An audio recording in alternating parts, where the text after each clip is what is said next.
just embarrassing for all concerned. Yeah, I think. But I think at least he did come out. Yeah. He fronted it up yesterday. I'm sure the Rangers fans will think that he was short on substance. Yeah.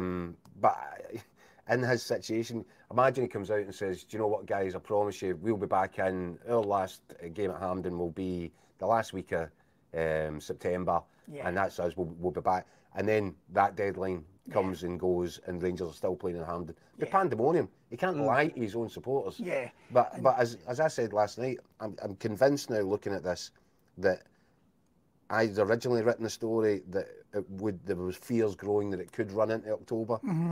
I am now coming to the conclusion I think they'll be doing really well if they're playing games at Ibrox in October. I think it may extend further.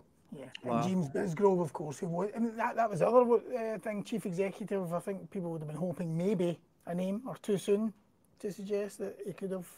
I think that that should be, upmost on his list of priorities. But I think John Bennett has taken. You could see actually he looked as if he was really hurt. Yeah. He looked personally stung by the whole thing. He looks emotionally drained. Yeah. He looks about 5 years older than he did at the end of last season already. Yeah.